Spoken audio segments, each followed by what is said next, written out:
नमस्कार दोस्तों। तो आपने स्क्रीन पे देखा होगा कि इंडियन कॉन्स्टिट्यूशन जो स्टार्ट होता है वो किससे स्टार्ट होता है? We the people of India. और इसका मतलब क्या है? ये जो पावरफुल वर्ड्स हैं ये डिनोट करते हैं कि हम अपने लीडर्स और अपनी गवर्नमेंट खुद चुनते हैं। किसको? लीडर्स को और गवर्नमेंट्स दोनों खुद चुनते हैं। तो क्या आपको याद है जो अभी वाइस प्रेसिडेंट का इलेक्शन हुआ था या फिर कभी प्रेसिडेंट के इलेक्शन में जैसे राष्ट्रपति या उपराष्ट्रपति, तो क्या इनके इलेक्शन में आपने कभी वोट किया है? याद कीजिए। अभी जो वाइस प्रेसिडेंट का इलेक्शन हुआ क्या कोई इसमें वोट करके आया है? नहीं। अगर ऐसी बात है तो क्या कॉन्स्टिट्यूशन में ये जो लिखा हुआ है वो गलत है? We the people of India, हम हमारी सरकार और हमारे लीडर्स एक खुद चुनते हैं। नहीं, ये गलत नहीं है। बट इसके लिए हमें समझना जरूरी है इंडिया का वोटिंग सिस्टम। तो आज के इस वीडियो में हम देखेंगे कि इंडिया का वोटिंग सिस्टम किस टाइप से है। तो इंडिया में हम दो टाइप के वोटिंग सिस्टम फॉलो करते हैं। एक है first past the post and दूसरे वाला जो है वो है प्रोपोर्शनल रिप्रेजेंटेशन। अब ये कौन से हैं? तो इन्हीं को देखने के लिए इस वीडियो को अंत तक जरूर देखिए, सो दैट हम बेसिक चीजें भी समझ पाए कि हमारे देश में वोटिंग कैसे होती है और हम अपने रिप्रेजेंटेटिव्स कैसे चुनते हैं। सो देखते हैं इंडिया का जो वोटिंग सिस्टम है वो अभी अभी हमने देखा। वोटिंग सिस्टम दो टाइप्स में डिवाइडेड है। कौन सा? एक है फर्स्ट पास द पोस्ट, जिसको FPTP भी बोलते हैं। First past the post. दूसरे वाला होता है जिसे हम कहते हैं प्रोपोर्शनल रिप्रेजेंटेशन। प्रोपोर्शनल रिप्रेजेंटेशन, ये क्या होते हैं? अब इन दोनों को हम ही समझेंगे। जो फर्स्ट पास द पोस्ट है ये नाम आपने नहीं सुना होगा, बट यहां पर क्या होता है, लोग जो है डायरेक्टली वोट करते हैं। कैसे? ये यूज होता है हमारे यूजुअली लोकसभा के इलेक्शन में और स्टेट लेजिस्लेटिव असेंबली के इलेक्शन में। लेजिस्लेटिव असेंबली क्या मतलब हुआ? लोकसभा में हम जब MP सेलेक्ट करते हैं या फिर राज्यसभा वालों में, और स्टेट लेजिस्लेटिव असेंबलीज में जब हम MLA सेलेक्ट करते हैं। यहाँ क्या होता है कि एक एरिया है, मान लीजिए कि आप किसी स्पेसिफिक स्टेट से बिलोंग करते हैं और ये उस स्टेट की बाउंड्री है।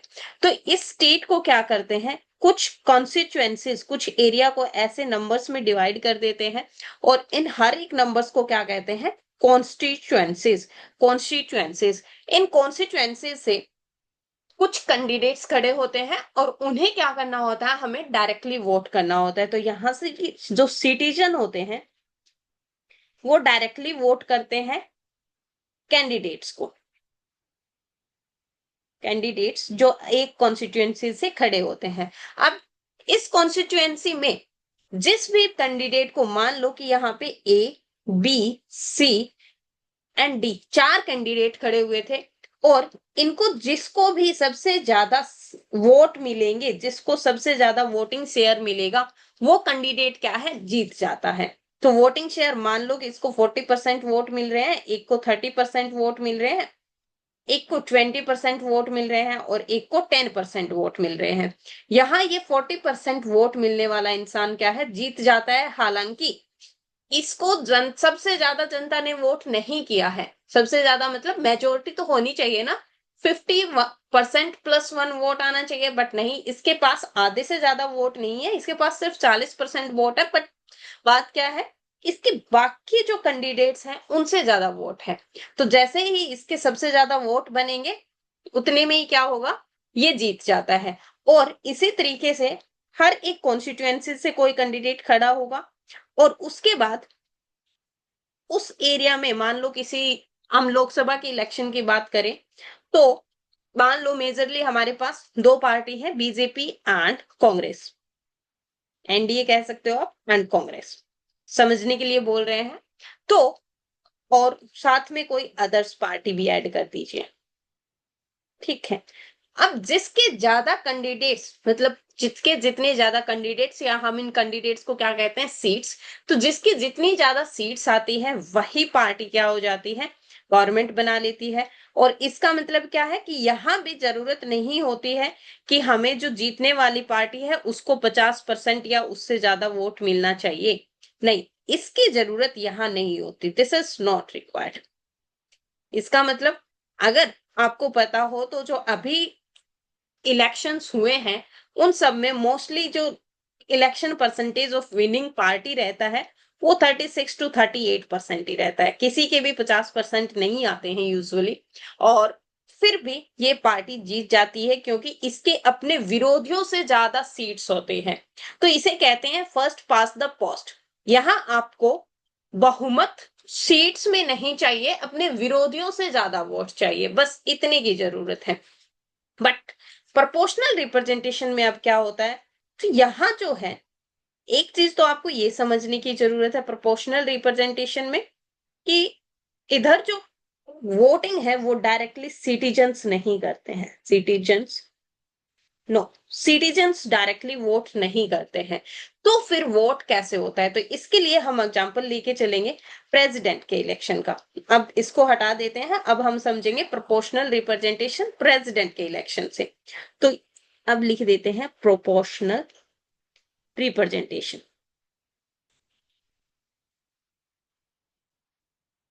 इस प्रोपोर्शनल रिप्रेजेंटेशन में भी क्या होता है कि हमारे पास प्रेसिडेंट का हम एग्जांपल ले रहे हैं, तो मान के चलो प्रेसिडेंट, क्या प्रेसिडेंट को हम डायरेक्टली वोट करते हैं? नहीं। हम प्रेसिडेंट को हम वोट करते हैं, सिटीजन्स जो होते हैं वो वोट करते हैं एमपीज को, और वो वोट करते हैं एमएलएस को। ये एमपीज और एमएलएस हैं, वो वोट करते हैं प्रेसिडेंट को। बट अब देखने वाली बात ये है कि क्या एमपीज के, एक एमपी के वोट की वैल्यू एक ही होती है? नहीं, ऐसा नहीं होता। एमपी के वोट की भी वैल्यू एक नंबर के बराबर नहीं होती, एमएलए की वोट की भी वैल्यू एक वोट नहीं होती है। इनके वोट की वैल्यू अलग अलग होती है। तो सभी एमएलए की वोट की वैल्यू देखते हैं कि क्या होता है, कैसे कैलकुलेट करते हो। तो value of vote of an MLA, अगर एक एमएलए वोट करता है तो उसका मतलब ये नहीं है कि उसने एक वोट किया है, नहीं, उसके वेट वोट की कुछ ना कुछ वैल्यू होगी। बट वो डिसाइड कैसे होगा, वो डिसाइड होती है कि जिस भी स्टेट का एमएलए है उसकी total population of state divided by total number of MLA in state. Total, कि टोटल कितने एमएलए है उस स्टेट में, total number of MLA in state. और इसको भी क्या कर देते हैं फिर, थोड़ी और छोटी वैल्यू बनाने के लिए 1000 से डिवाइड कर देते हैं। एग्जाम्पल लेके चलो, मान लो कि लेट एक स्टेट है एमपी, और इसकी पॉपुलेशन, और ये जो यहाँ पे टोटल पॉपुलेशन ऑफ स्टेट हम काउंट करते हैं ना, अब ये रिसेंट पॉपुलेशन नहीं है, ये 1971 की जो सेंसस हुई थी उसकी पॉपुलेशन के हिसाब से।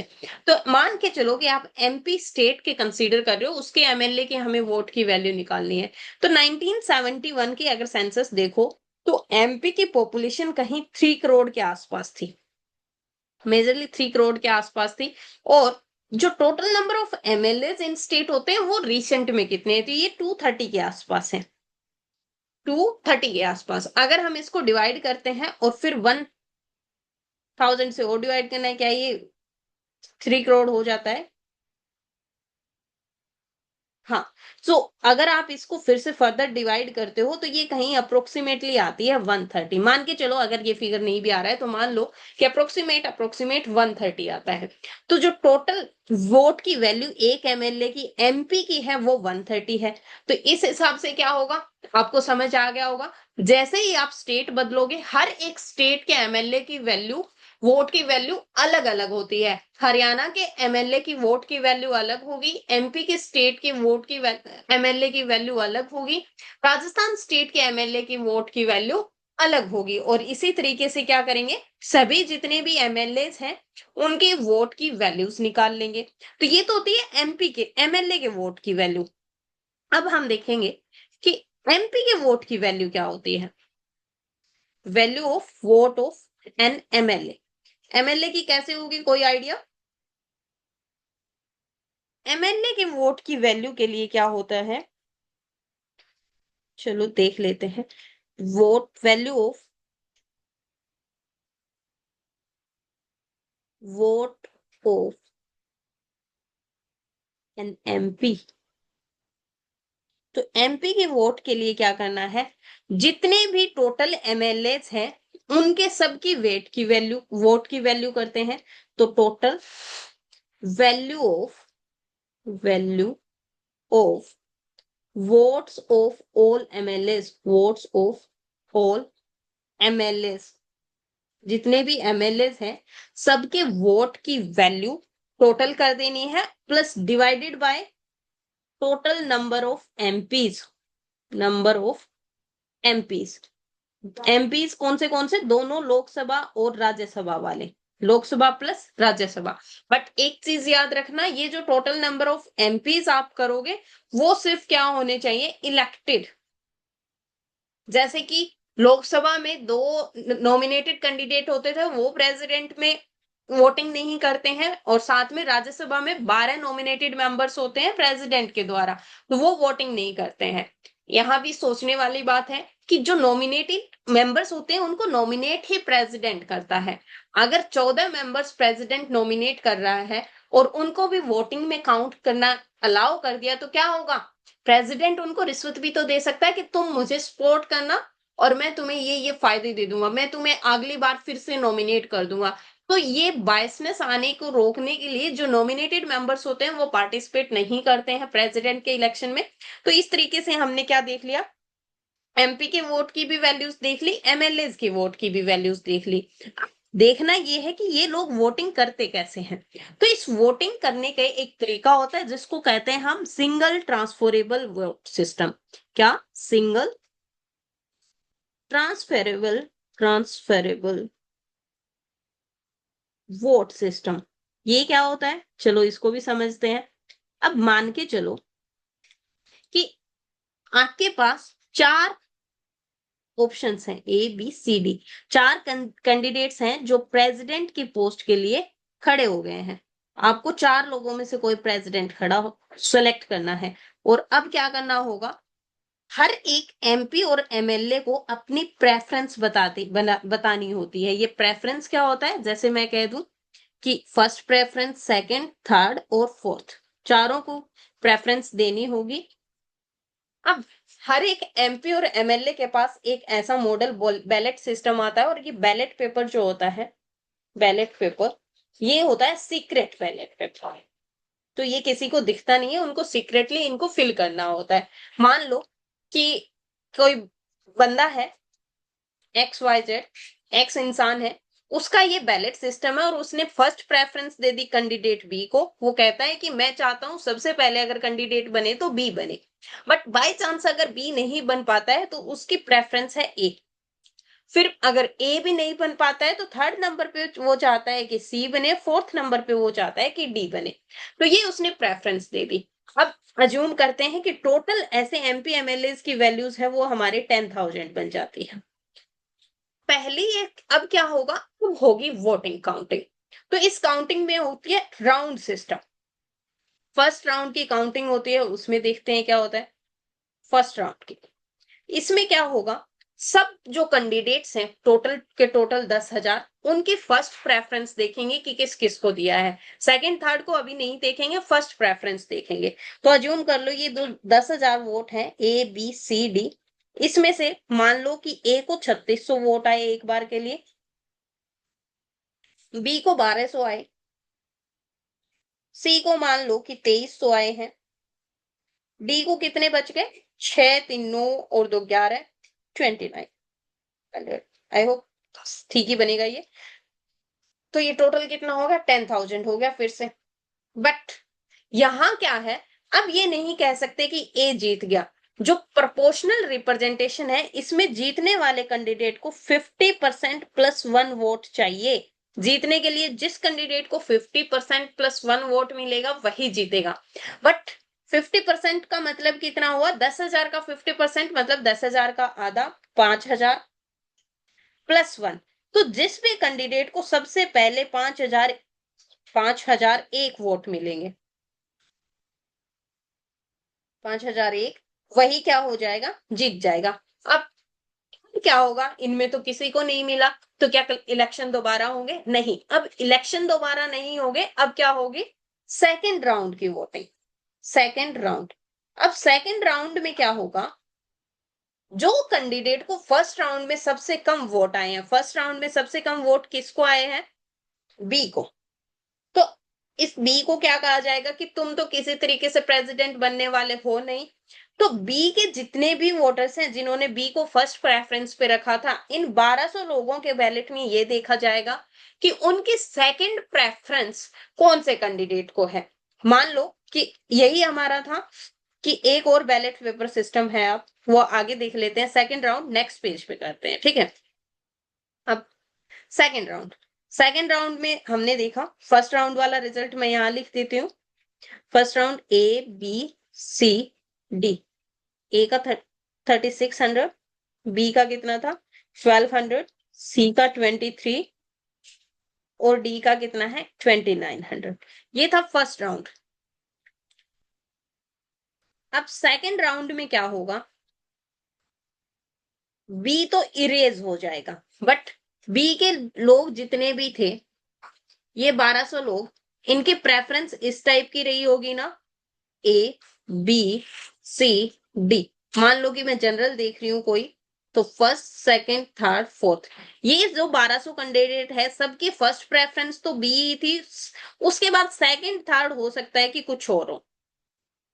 सेकंड मान लो इसकी ए थी, इसकी डी थी, थर्ड प्रेफरेंस और सी थी फोर्थ प्रेफरेंस। तो अब क्या होगा? सेकंड राउंड ऑफ वोटिंग में इसकी फर्स्ट प्रेफरेंस तो इन 1200 कैंडिडेट की नल एंड वॉइड कर दी जाएगी। फिर देखा जाएगा कि सेकंड प्रेफरेंस में किसको कितने वोट मिलते हैं। मान लो अब सेकंड राउंड में कुछ लोगों ने ए को वोट दिए होंगे, कुछ ने बी को वोट, कुछ बी तो गायब हो गया, सी को वोट दिए होंगे, कुछ ने डी को वोट दिए होंगे। अब टोटल बनना तो कितना है? ये 1200 वोट है, ये डिस्ट्रीब्यूट होने हैं, यही जाएंगे ना इधर से इधर। तो मान लो सेकंड राउंड में ए के पास जो वोट है वो आ जाते हैं, 1200 ही होने हैं, तो 800 दे दो इसको, 4400। ओके।